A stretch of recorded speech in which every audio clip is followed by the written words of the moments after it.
حدیث کا تھوڑا سا تعارف بھی دیکھیں گے کہ بیسیکلی حدیث ہے کیا اور اس کی اقسام کتنی ہے اور کس طرح یہ ہم تک پہنچی۔ تو جس طرح قرآن پر عمل کرنا ضروری ہے، حدیث بھی ہمارے لیے اتنی ہی امپورٹنٹ ہے۔ تو ان دونوں چیزوں کو ہم نے ساتھ لے کر چلنا ہے، اور حدیث کی جو ہماری بک ہم سٹارٹ کرنے والے ہیں حسن اخلاق، وہ صرف منڈے کے دن اس کا ایک لیکچر ہوا کرے گا، ایک کلاس ہوا کرے گی، باقی آپ نے وہ جو اسائنمنٹ ہے وہ پورا ویک کرنی ہوگی۔ وہ اسائنمنٹ کچھ ریٹن نہیں ہوگی، حسن اخلاق ایک پریکٹیکل چیز ہے تو اس کو ہم پریکٹیکلی ہی کریں گے انشاءاللہ عز و جل۔ اوکے جی، کھول لیں گے بک حسن اخلاق اور ہم سٹارٹ کرتے ہیں حدیث کے تعارف سے۔ نحمدہ ونصلی ونسلم علی رسولہ الکریم، اما بعد فاعوذ باللہ من الشیطان الرجیم، بسم اللہ الرحمن الرحیم۔ حدیث کہتے ہیں خبر کو، کلام کو اور گفتگو کو۔ نبی صلی اللہ علیہ وآلہ وسلم کے کلام کو، ان کی بات کو حدیث کہا جاتا ہے۔ اچھا، حدیث کے پھر مختلف اقسام ہیں، جیسے قولی حدیث، نبی صلی اللہ علیہ وآلہ وسلم نے جو فرمایا، جو ان کا فرمان ہے، اس کو کیا کہیں گے؟ قولی حدیث۔ پھر آتی ہے فعلی حدیث۔ فعلی حدیث وہ ہوتی ہے جس میں نبی صلی اللہ علیہ وآلہ وسلم کا عمل بتایا گیا ہو۔ پھر آتی ہے تقریری حدیث، نبی صلی اللہ علیہ وآلہ وسلم کے سامنے کسی نے عمل کیا اور آپ نے خاموشی اختیار کی، وہ ہے تقریری حدیث۔ صفتی حدیث، صحابہ رضی اللہ تعالیٰ عنہم نبی صلی اللہ علیہ وآلہ وسلم کی صفات بیان کریں تو اس کو صفتی حدیث کہا جاتا ہے۔ اور اس کی مزید دو اقسام ہیں، کچھ صحابہ جیسے جسمانی صفات بھی نبی صلی اللہ علیہ وآلہ وسلم کی ہم تک پہنچی ہیں، اس میں ایک کیٹیگری جسمانی صفات کی ہے اور دوسری نفسانی صفات کی۔ اچھا، ہم ایک ورڈ حدیث کے لیے یوز کرتے ہیں صحیح حدیث۔ تو صحیح کا کیا مطلب ہوتا ہے؟ تو جو حدیث کے اسٹوڈنٹ ہیں ان کو یہ بات کنفرم ہونی چاہیے کہ یہ حدیث کا اعلیٰ ترین درجہ ہے کہ جس کی سند بالکل مکمل ہو، جو تمام شرائط پر پورا اترے، جیسے بخاری اور مسلم ہے۔ یہ وہ احادیث کی کتب کا ہے مجموعہ کہ جس پر کسی قسم کا کوئی شک نہیں، اور صحیح بخاری تو قرآن کریم کے بعد دنیا میں سب سے اوتھینٹک بک ہے۔ مسند احمد کا نام آپ نے سنا ہوگا، اور میک اٹ شیور کہ یہ مسند احمد ہے، مسند احمد نہیں ہے۔ مسند کہتے ہیں بیٹھنے کی جگہ کو، اور مسند یہ وہ بک ہے کہ امام بخاری کی جو صحیح البخاری ہے، اس سے قبل احادیث کا ایک مجموعہ تھا جس کو امام احمد بن حنبل نے مطلب لکھا تھا۔ جامع ترمذی آپ نے نام سنا ہوگا، سنن ابن ماجہ، اسی طرح کچھ اور کیٹیگریز بھی ہیں حدیث کی، جیسے مرفوع، جس میں قولا کا جو ورڈ ہے، قولا کا کیا مطلب ہوتا ہے؟ فرمایا، وہ دو دفعہ استعمال ہو، پہلا قول ہوگا صحابی کا اور دوسرا قول ہوگا نبی صلی اللہ علیہ وآلہ وسلم کا۔ پھر ہے موقوف۔ موقوف وہ حدیث ہے کہ جس میں صرف صحابی کا بیان ہو۔ ایک کیٹیگری ہے مفتوح، اس کو اثر بھی کہتے ہیں، جس میں صحابی کا نام نہ ہو۔ اور متواتر حدیث کا نام بھی آپ نے اکثر سن رکھا ہوگا، اس سے مراد وہ حدیث ہے جو کثرت سے روایت کی گئی ہو۔ اسی طرح عزیز وہ ہے کہ جو دو راویوں سے روایت ہو۔ ضعیف حدیث اس کو کہتے ہیں جس میں کوئی کمی ہو یا جس کا کوئی راوی ساقط ہو۔ ساقط کس کو کہتے ہیں؟ مسنگ ہو۔ منقطع جس میں تابعی ساقط ہو، یعنی جو چین چلی آ رہی ہے، ایک چین کا ایک ممبر اس میں مسنگ ہو۔ موضوع کہتے ہیں جس کے راوی کے جھوٹا ہونے پر شک ہو، یعنی حدیث کی جو تدوین ہے وہ اس قدر احتیاط سے اس سے کام لیا گیا کہ اگر کسی کے اوپر الزام بھی لگا نا، کسی پر ذرا سا شک بھی گزرا، تو اس کی حدیث کو جو صحیح حدیث ہے اس کا درجہ نہیں مل سکے گا۔ تو موضوع حدیث اس کو کہیں گے کہ جس کا راوی جھوٹا ہو، اور منکر کہتے ہیں جس راوی پر الزام ہو۔ مضطرب کہتے ہیں راوی کا اختلاف ہو کہ صحابی کون تھے، جس میں یعنی کہ صحابہ کی کنفرمیشن نہ ہو۔ اور اسی طرح سے کچھ آپ نے کتابوں کے نام سن رکھے ہوں گے، موطا امام مالک، یہ وہ کتب حدیث ہے، یعنی یہ وہ کتب حدیث ہیں کہ جہاں صحابہ کے قول، تابعی کے قول اور مصنف کے اپنے اقوال بھی موجود ہوں۔ اسی طرح سے مستدرک امام حاکم، یہ مرتب کرنے والا اپنے اصول حدیث نہ بنائے بلکہ کسی اور کے جو رولز ریگولیشن ہے ان کو لے کر اپنی بک مرتب کرے۔ اور مشکات یہ بھی مستدرک ہی کی ایک مثال ہے۔ اور اربعین نووی یہ بھی ایک حدیث کا مجموعہ ہے جس میں امام نووی نے 40 احادیث کو منتخب کیا اور ایک مجموعہ بنا دیا، اور انہی کے بارے میں ہم پڑھتے ہیں نا کہ جس نے 40 احادیث یاد کی تو قیامت کے دن وہ فقیہ اٹھایا جائے گا، اسی لیے ہم نے 40 احادیث یاد بھی کی تھی۔ اوکے، اس سے پہلے کہ ہم حسن اخلاق کی بک کا باقاعدہ آغاز کریں، میں نے آپ کے ساتھ ایک شیئر کی تھی دعا، جو کہ حسن اخلاق کے لیے دعا ہے۔ سب سے پہلے ہم پڑھ لیں گے درود پاک مل کر، اور اس کے بعد ہم یہ والی مسنون دعا جو حسن اخلاق کی ہے مل کر وہ پڑھیں گے۔ آپ اگر اپنی گیلری میں دیکھیں تو آپ کی گیلری میں موجود ہوگی۔ تو درود پاک شروع کرتے ہیں۔ اللہم صلی علی محمد وعلی آل محمد کما صلیت علی ابراہیم وعلی آل ابراہیم انک حمید مجید۔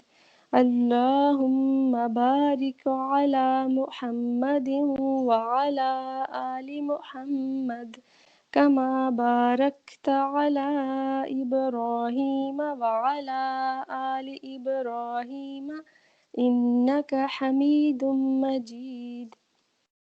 جو مسنون دعا ہے آپ کے پاس موجود ہے، یہ مسلم سے ثابت ہے، اور دعا کے الفاظ کیا ہیں؟ وَاهْدِنِي لِأَحْسَنِ الْأَخْلَاقِ لَا يَهْدِي لِأَحْسَنِهَا إِلَّا أَنْتَ وَاصْرِفْ عَنِّي سَيِّئَهَا لَا يَصْرِفُ عَنِّي سَيِّئَهَا إِلَّا أَنْتَ۔ اے اللہ میری سب سے اچھے اخلاق کی طرف رہنمائی فرما، تیرے سوا اچھے اخلاق کی راہ کوئی نہیں دکھا سکتا، اور برے اخلاق سے مجھے دور کر دے، اور انہیں تیرے سوا کوئی مجھ سے دور نہیں کر سکتا۔ تو بڑی ہی خوبصورت دعا ہے۔ اس کے علاوہ کچھ اور دعائیں بھی سنت سے ثابت ہیں، جیسے اللہم کما حسنت خلقی فحسن خلقی۔ رسول اللہ صلی اللہ علیہ وآلہ وسلم آئینہ دیکھتے ہوئے یہ دعا کرتے تھے کہ اللہ جس طرح تو نے میری صورت اچھی بنائی، میری سیرت بھی اچھی بنا دے۔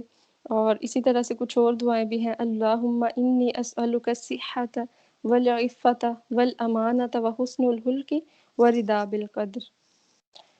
اوکے، اچھا، جو حسن اخلاق کا ورڈ جب ہمارے ذہن میں آتا ہے تو کیا امیج بنتا ہے؟ انگلش میں حسن اخلاق کو کہتے ہیں گڈ کیریکٹر، اور عربک میں کہتے ہیں حسن الخلق۔ تو اس کا اگر ہم مادہ دیکھیں اخلاق کا تو یہ خلق سے ہے، خلق کہتے ہیں پیدا کرنے کو، اور اگر اس کا مادہ خلق لیا جائے تو وہ ہوگا عادت، خصلت، انسان کی طبیعت۔ تو جو انسان کام ریپیٹڈلی کرتا چلا جاتا ہے وہی اس کی عادت بن جاتی ہے۔ فار ایگزامپل، کوئی ہر ٹائم ہنستا مسکراتا رہتا ہے، آپ دور سے دیکھتے ہیں اس کو تو آپ کو لگتا ہے کہ یہ بڑا خوش اخلاق آدمی ہوگا۔ آپ کو کیسے پتا چلا؟ کیونکہ مسکراتے رہنے کی وجہ سے اس کی وہ عادت ہی بن گئی، وہ جس کو دیکھے گا تو مسکرائے گا، اور اس طرح پھر وہ عادات جو ہماری پختہ ہو جاتی ہیں بار بار ریپیٹ کرنے کی وجہ سے، وہ ہمارا اخلاق بن جاتا ہے۔ امام غزالی نے اس کے بارے میں فرمایا کہ خلق جو ہے یعنی اخلاق جو ہے یہ اندر کی ایک مستقل کیفیت کا نام ہے جس کے مطابق ہمارے اعمال ہوتے ہیں۔ تو جس طرح ہر چیز کی ایک خوبصورتی ہوتی ہے تو انسان کی خوبصورتی اس کا حسن اخلاق ہے۔ آپ دیکھیں، آپ کو وہ شخص کبھی نہیں بھولے گا جس نے آپ سے اچھے سے بات کی ہو، محبت اور پیار سے آپ کے ساتھ ڈیلنگ کی ہو۔ جو خوبصورت انسان آپ کو راہ جاتے ملتے ہیں، کیا کبھی وہ بھی آپ کو یاد رہے؟ تو انسان کی اصل خوبصورتی اس کے اخلاق میں ہے۔ اور اگر رسول اللہ صلی اللہ علیہ وآلہ وسلم کی زندگی کو دیکھا جائے تو آپ صلی اللہ علیہ وآلہ وسلم کے اخلاق کی وجہ سے دشمن بھی آپ کے قریب رہتے تھے، اور اپنے رب کی نظر میں خوبصورت بننے کی کوشش کریں گے تو اچھا انسانوں کی نظر میں بھی اللہ تعالیٰ ہمیں اچھا بنا دے گا۔ اور یہ کہ اخلاق اپنے اندر اچھی عادات اور رکھ رکھاؤ کا نام ہے۔ تو یہ ایک ایسی چیز نہیں ہے کہ جو آپ کہیں سے جا کر ایک دن میں خرید لائیں یا ایک دن کی ٹریننگ سے حاصل ہو جائے، یہ ایک کانسٹنٹ سٹرگل کا نام ہے، اپنے ساتھ ایک طرح سے جہاد کرنے کا نام ہے۔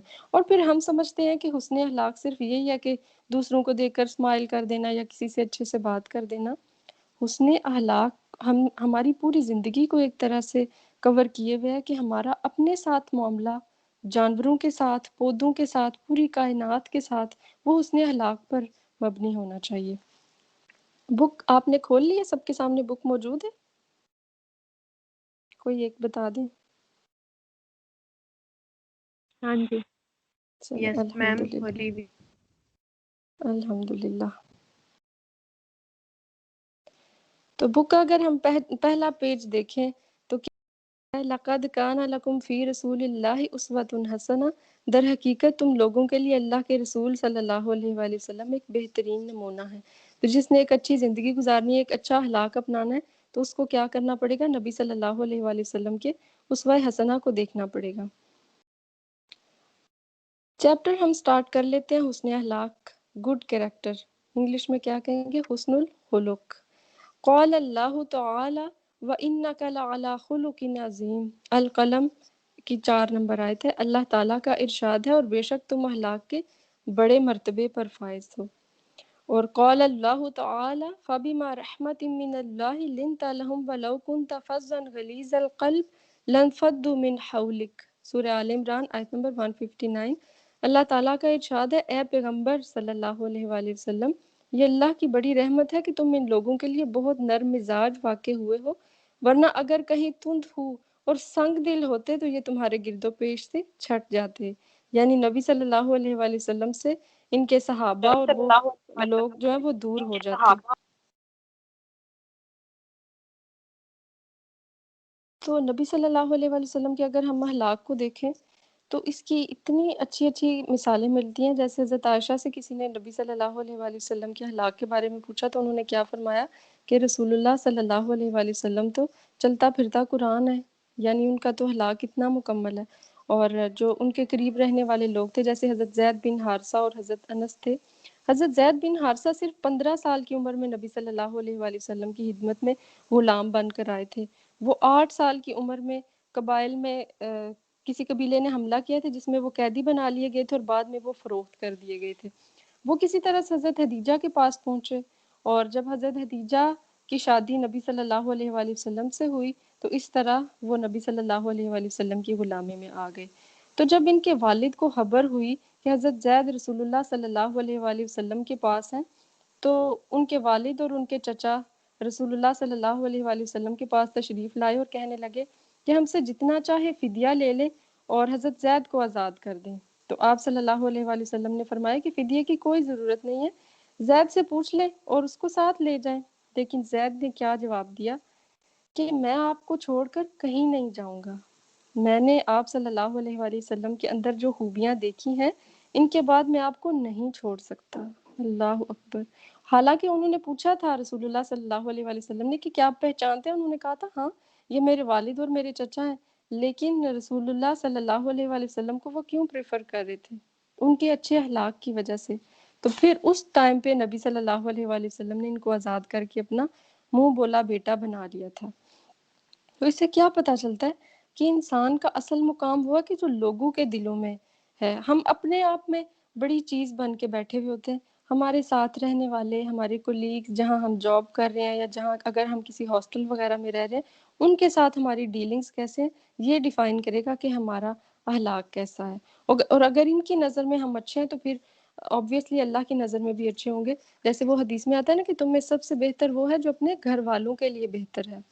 اور مکمل اخلاق انسان کو اپنانے کے لیے نبی صلی اللہ علیہ وآلہ وسلم ہی کے اسوا کو دیکھنا پڑے گا. حدیث نمبر 1 ہم دیکھ لیتے ہیں. عن ابی ہریرہ ان رسول اللہ صلی اللہ علیہ وسلم قال انما بعثت لاتمم صالح الاخلاق رواہ البخاری فی الادب المفرد. سیدنا ابو ہریرہ رضی اللہ تعالیٰ عنہ سے روایت ہے کہ رسول اللہ صلی اللہ علیہ وآلہ وسلم نے فرمایا بے شک میں اچھے اخلاق کی تکمیل کے لیے بھیجا گیا ہوں. یعنی ایک طرح سے رسالت کا مقصد ہی کیا ہے کہ اچھے اخلاق کی تکمیل ہو.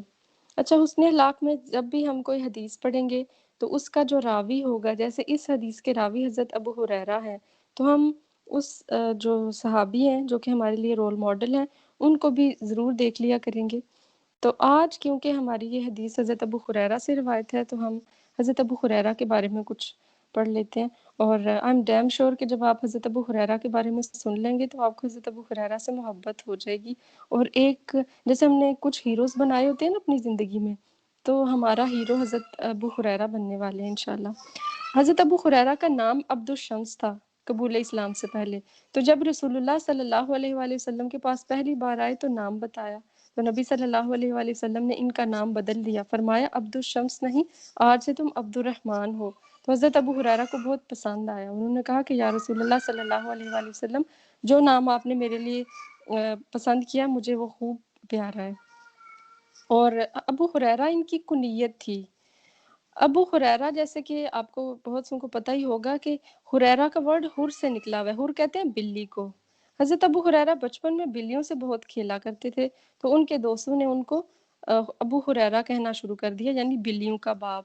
اور رسول اللہ صلی اللہ علیہ وآلہ وسلم بھی انہیں اکثر ابو ہر کے نام سے پکارتے تھے، آپ صلی اللہ علیہ وآلہ وسلم، لیکن آپ رضی اللہ تعالیٰ عنہ ابو ہریرہ کے نام سے زیادہ مشہور تھے۔ اور ان کا قبیلہ دوست تھا، اور یہ اصحاب صفہ میں سے تھے۔ اصحاب صفہ کا آپ کو پتہ نا کہ مسجد نبوی میں ایک چھوٹا سا اسکول تھا کہ جہاں کچھ لوگ ہر وقت پڑھنے پڑھانے کا کام کیا کرتے تھے۔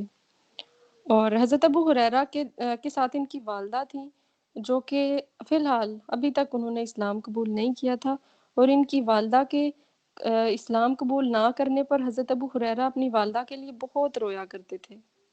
اور ایک ان کی ماں اکثر ان کو مطلب ٹیز بھی کیا کرتی تھی کہ تم کیوں ایمان لے آئے اور پھر جاؤ، اور اس طرح کی باتیں کیا کرتی تھی۔ تو ایک دن حضرت ابو ہریرہ روتے روتے گھر سے نکلے، جب ان کی ماں نے ان کو دھمکی دی کہ اسلام چھوڑ دو ورنہ گھر سے نکل جاؤ، تو رسول اللہ صلی اللہ علیہ وآلہ وسلم کے پاس حضرت ابو ہریرہ روتے ہوئے آئے اور اپنی ماں کی اس بات کی شکایت کی کہ اس طرح ان کا دل نرم نہیں ہو رہا، وہ ایمان نہیں لا رہی۔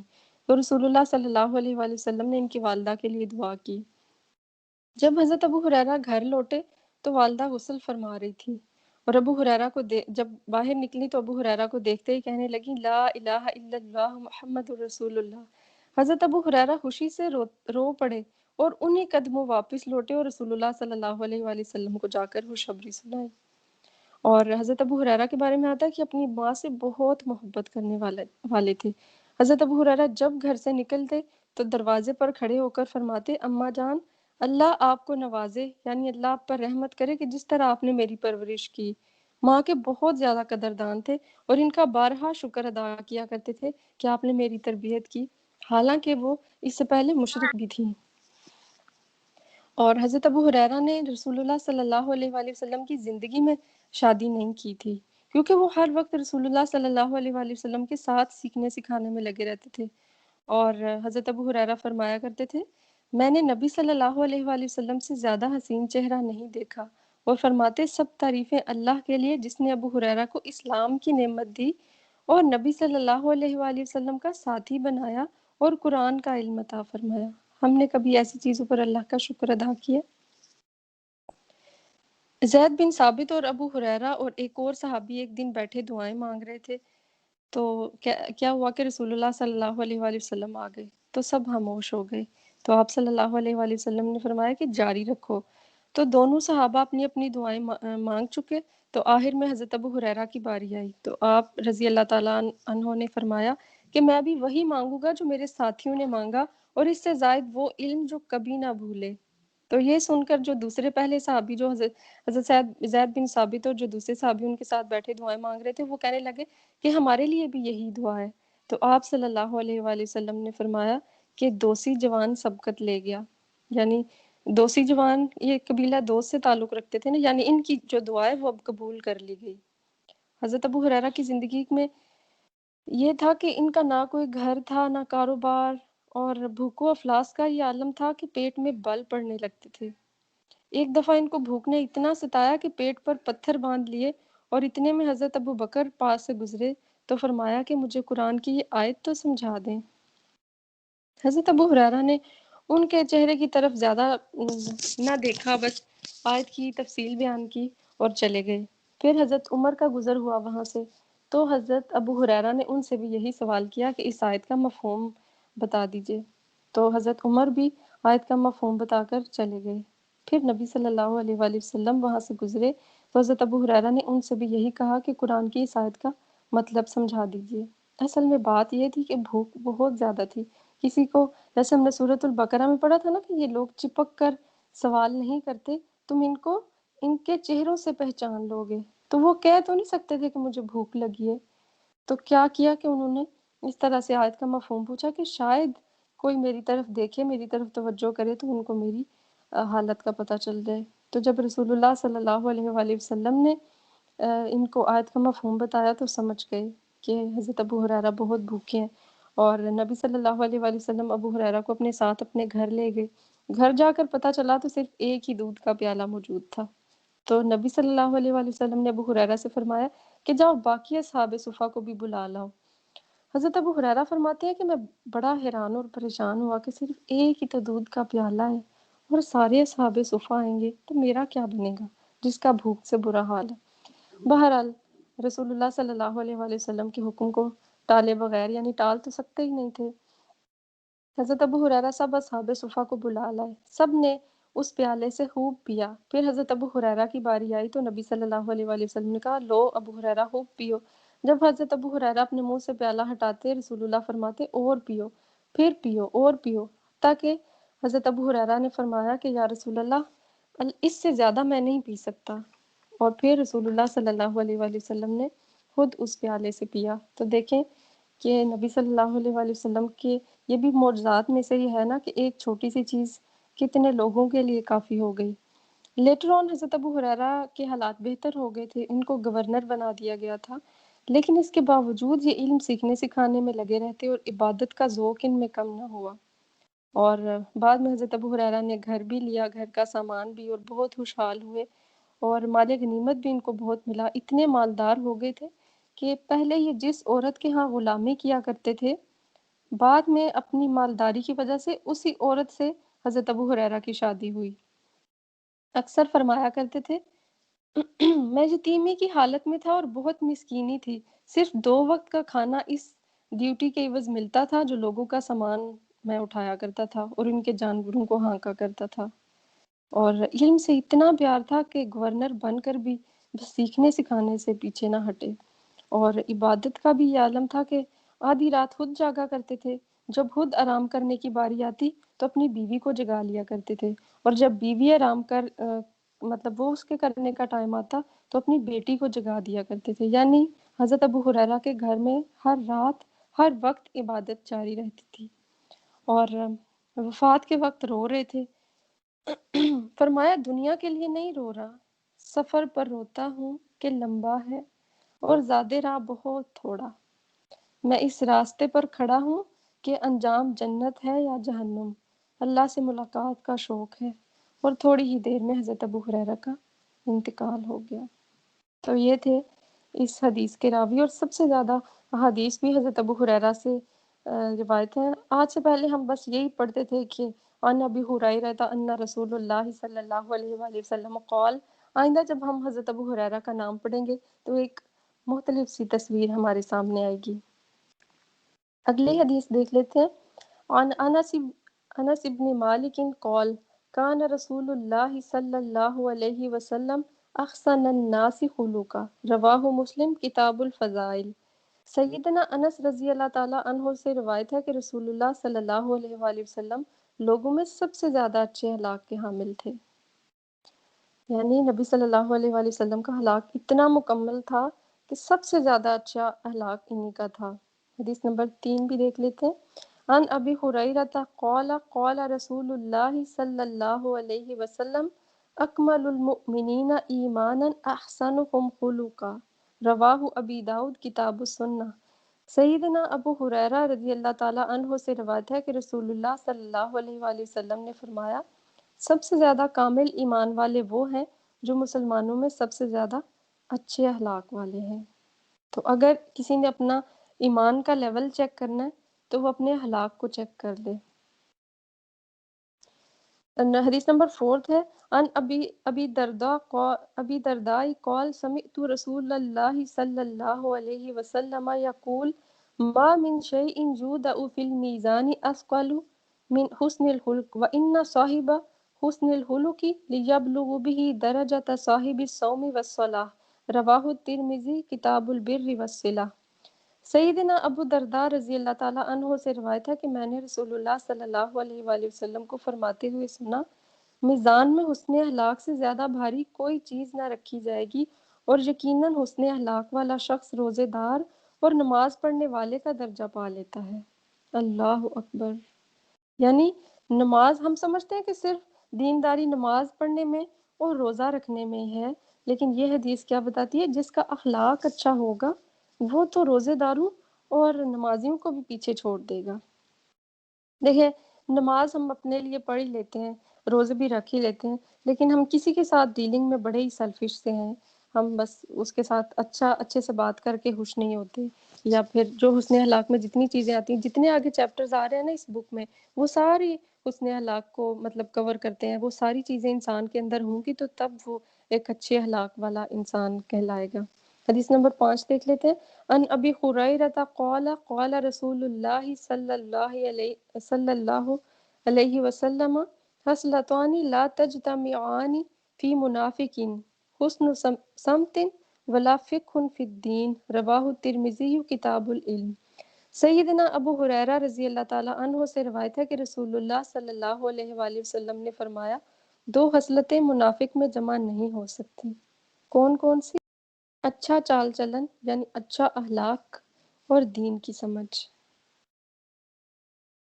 حدیث نمبر 6 ہے۔ ان ابی ذر قال لی رسول اللہ صلی اللہ علیہ وسلم اتق اللہ حیث ما کنت واتبع السیئ الحسنہ تمحها وخالق الناس بخلق حسن، رواہ ترمذی کتاب البر والصلہ۔ سیدنا ابو ذر رضی اللہ تعالیٰ عنہ سے روایت ہے کہ رسول اللہ صلی اللہ علیہ وآلہ وسلم نے مجھ سے فرمایا، تو جہاں کہیں بھی ہو اللہ سے ڈر اور برائی کے پیچھے نیکی کر، نیکی برائی کو مٹا دے گی اور لوگوں کے ساتھ اچھے اخلاق سے پیش آؤ۔ تو حسن اخلاق پر ہمیں بہت زیادہ دعائیں، بہت زیادہ احادیث مل جاتی ہیں، تو اس سے اس کی امپورٹنس کا پتہ چلتا ہے۔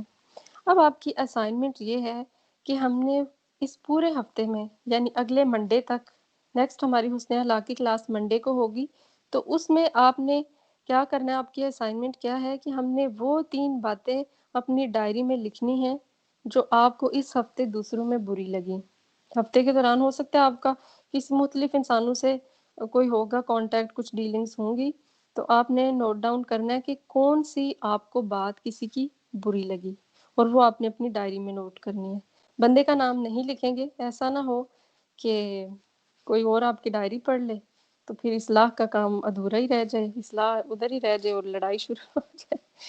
تو اچھا، اس کے آپ نے نوٹس ضرور لینے ہیں حسن اخلاق کے، اور نیکسٹ منڈے کو جو جتنی ہم نے حدیث پڑھی ہیں جو بک کے اندر موجود ہے، اس کا ترجمہ آپ سے سنا جائے گا، ٹھیک ہے؟ وآخر دعوانا ان الحمد للہ رب العالمین۔